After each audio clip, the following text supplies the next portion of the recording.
नमस्ते गाइस। इस वीडियो में हम करेंगे मेंडेलियन ईरा। पिछले वीडियो में पिछले लेक्चर में हमने प्री मेंडेलियन ईरा करा था, जो कि मेंडल से पहले का समय था कि किस प्रकार के एक्सपेरिमेंट हुए और क्या क्या उनके रिजल्ट्स हुए, क्या क्या सिद्धांत दिए गए। और मेंडल के बारे में सबने पहले पढ़ा हुआ है कि मेंडल को क्या कहते हैं, फादर ऑफ जेनेटिक्स कहा जाता है। मेंडल के बारे में क्या कहा जाता है, फादर ऑफ जेनेटिक्स, आनुवंशिक के जनक कहे जाते हैं। जब मेंडल ने अपने एक्सपेरिमेंट शुरू किए थे और उनका रिजल्ट्स जो दिया था, उस पर स्टार्टिंग में कुछ खास ध्यान नहीं दिया गया। आपने पहले पढ़ा भी होगा, प्लस तक की पढ़ते आए हो कि मेंडल ने किस पे प्रयोग किए थे, मटर पर ना। मटर पर उसने प्रयोग किए थे किस पे, एक तो हमारे पास टॉल प्लांट्स लिए थे, एक उसने ड्वार्फ बोने पौधे, लंबे और बोने पौधों को लेकर उसने क्रॉस करवाया था और दोनों ही प्रकार के पौधे प्राप्त किए थे, जिसमें उसने प्योर और हाइब्रिड दो तरह के प्लांट्स प्राप्त किए थे। एक जो कि प्योर लंबे थे, दूसरे जो प्योर बोने थे। और कुछ ऐसे प्लांट्स प्राप्त किए थे जिसमें कि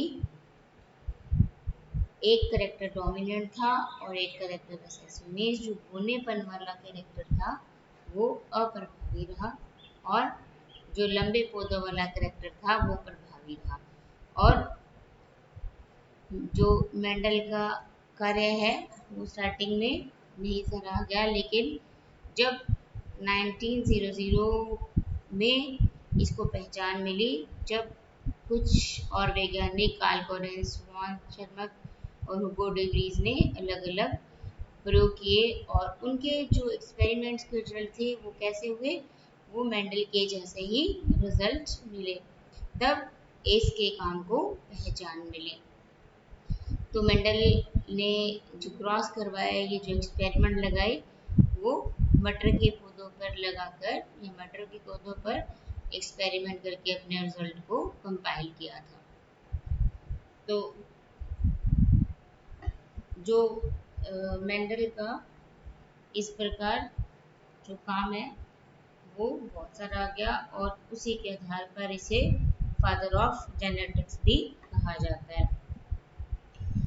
अब देखते हैं कि जब मेंडल के बाद कुछ ऐसे साइंटिस्ट थे जिन्होंने फिर से एक्सपेरिमेंट्स किए, तो उस काल को क्या कहा गया, मेंडल के बाद का युग, पोस्ट मेंडेलियन ईरा।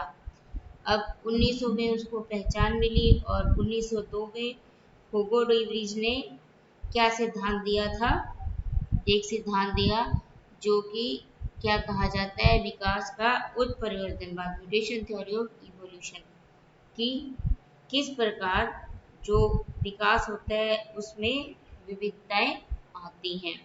उन्होंने बताया कि जो विविधता है, ये जो वेरिएशन है, वो रेगुलर ही नहीं होती, लेकिन कभी कभी कुछ अचानक से या कुछ वंशानुगत परिवर्तन भी हो जाते हैं, जिनको क्या कहा जाता है, म्यूटेशन कहते हैं या उत्परिवर्तन कहते हैं। और यह उत्परिवर्तन नई जातियों के लिए या नई जातियों के विकास में अत्यंत महत्वपूर्ण माने जाते हैं। और इन्होंने क्या, फूलों वाली जो मटर की स्पीशीज थी उस पर संकरण करवाया गया, मतलब एक्सपेरिमेंट फिर से किए। और बेटसन और पुनेट साइंटिस्ट थे, उन्होंने सभी लक्षणों को एक दूसरे से स्वतंत्रता पूर्वक वंशानुगत नहीं होते देखा। उन्होंने क्या बताया कि सभी जो कैरेक्टर हैं, सभी जो ट्रेट्स हैं, वो वंशानुगत या हेरिडिटरी नहीं होते हैं। और इसके साथ ही जो मॉर्गन है, उन्होंने बताया कि लक्षणों का साथ साथ वंशानुगत नहीं होना क्या कहलाता है, क्या कहलाता है, जो मेंडल ने नियम दिया था, स्वतंत्र अपव्यय का नियम का अपवाद नहीं होता है, बल्कि ये क्या एक सामान्य प्रक्रिया है जिसमें कुछ करैक्टर वंशानुगत हो जाते हैं और कुछ ऐसे होते हैं जो एज इट इज वंशानुगत या हेरिडिटेड नहीं होते हैं। तो इस क्रिया को क्या कहा गया? सहलगनता सॉरी लिंकेज कहा गया। इस प्रकार जो नए नए एक्सपेरिमेंट किए गए और उसके आधार पर विट्जर ने एक गुणसूत्र सेट को भी जीनोम का नाम दिया इन एक्सपेरिमेंट के आधार पर कि जब कैरेक्टर या ट्रेट्स ट्रांसफर होते हैं तो कौन रिस्पॉन्सिबल होता है? That is called genes. Genes किसके लिए उत्तरदायी होते हैं? किसी भी एक कैरेक्टर को या किसी भी ट्रेट्स को पेरेंट से नेक्स्ट जनरेशन में या जनरेशन टू जनरेशन आगे ट्रांसफर करने के लिए जीन्स उत्तरदायी होते हैं। और मॉर्गन ने क्या किया? क्रोमोसोम थ्योरी ऑफ हेरिडिटी को भी दिया था कि हेरिडिटी क्या होती है। जो क्रोमोसोम्स थ्योरी ऑफ हेरिडिटी कि जो क्रोमोसोम्स हैं या जो जीन्स है उनके द्वारा ही हेरिडिटी या जो कैरेक्टर हैं वो वंशानुगत होती हैं। और जो मॉर्गन ने क्रोमोसोम थ्योरी ऑफ हेरिडिटी दी थी तब उसने ड्रोसोफिला मक्खी पर के जो जीन्स है उस पर एक्सपेरिमेंट किया और जीन्स की गुणसूत्रों पर स्थिति का पता लगाया और जिसे क्या कहा जाता है कि गुणसूत्रों के आनुवंशिक मानचित्र जेनेटिक्स मैप तैयार किए। किस पर? जेनेटिक मैप तैयार किए ड्रोसोफिला मक्खी पर के जीन्स को स्टडी कर क्रोमोसोम्स पर जीन की क्या स्थिति है उसके मानचित्र बनाए या जेनेटिक मैप बनाए। और इस काम के लिए 1934 में मॉर्गन को क्या मिला था? नोबेल पुरस्कार भी दिया गया 1934 में। अब नेक्स्ट हम बात करते हैं कि जो विंजे ने 1917 में जीनोम के बहुगुणन द्वारा मतलब मल्टीप्लिकेशन के द्वारा पॉलीप्लॉइड ओरिजिन का डिस्क्राइब किया। मल्टीप्लिकेशन क्या होता है? एक से अधिक प्लांट्स या एक से एक जीव से अधिक जीवों का बनना, मल्टीप्लिकेशन एक से अधिक का बनना। तो वो बहुगुणित जो ओरिजिन था या पॉलीप्लॉइड ओरिजिन का जो इसने डिस्क्रिप्शन विंजे ने दिया गया था। और इस वर्णन के लिए सहलगनता वृद्धि अनुकूलन प्रभावी जीनवाद का प्रतिपादन किया गया। जोन्स द्वारा linked growth favourable dominant gene hypothesis का प्रतिपादन किया गया। अब कुछ एक्सपेरिमेंट ड्रोसोफिला पर और जो में एक्सरे के प्रयोग द्वारा आर्टिफिशियल म्यूटेशन क्या है? उत्परिवर्तन कोई भी अचानक से हुए चेंजेस, चाहे वो जेनेटिक कारण हो या किसी इन्वायरमेंटल इफेक्ट के कारण हो, तो किसी भी प्रकार के ऐसे चेंजेस जो अचानक से आ जाते हैं उसे क्या कहा जाता है? उत्परिवर्तन। और कृत्रिम उत्परिवर्तन क्या होता है?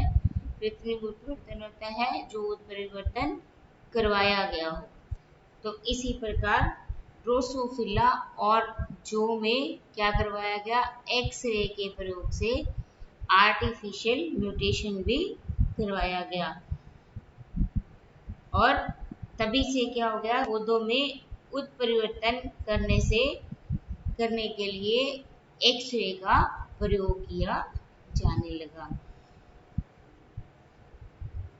और जो मक्का में कोशिका रस नरबंधता साइटोप्लाज्मिक मेल स्टेबिलिटी की खोज की और जिसके बाद में मक्का, ज्वार और गेहूं में भी हाइब्रिड के प्रोडक्शन में प्रयोग किए गए। इस प्रकार क्या है कि जेनेटिक्स की हम जब बात करते हैं आनुवंशिकता की, तो एक जीन के द्वारा या क्रोमोसोम्स पर उपस्थित जीन या जेनेटिक्स जो कोड होते हैं उनके द्वारा गुणों का एक पीढ़ी से दूसरी पीढ़ी में संचरण होता है या ट्रांसफर होता है। तो इस प्रकार जो जीन्स होते हैं उनके ट्रांसपोजोन्स या जंपिंग जीन्स भी कहते हैं। किसे कहते हैं कि ऐसे जीन्स जो अपना स्थान परिवर्तन कर लेते हैं। हमने पहले पढ़ा होगा ना कि क्रोमोसोम्स के ऊपर जीन की जो स्थिति होती है वो फिक्स होती है, और ऐसे जीन जो क्या करते हैं अपनी स्थिति को चेंज कर लेते हैं वो क्या कहलाते हैं, जंपिंग जीन्स। किसे कहते हैं, जो अपनी स्थिति को चेंज कर लेते हैं। तो इन शॉर्ट जो सारा genetics depend on jeans, chromosomes या जो इनहेरिटेंस के लिए उत्तरदायी फैक्टर्स होते हैं, तो ये सब इस पर डिपेंड करता है। जंपिंग जीन क्या है, जो अपनी स्थिति को परिवर्तन कर लेते हैं, उन्हें हम क्या कहते हैं, जंपिंग जीन। तो ये जो छोटी छोटी डेफिनेशंस हैं इनको आप ध्यान में रखिए, ऐसे ही छोटे क्वेश्चंस आते हैं।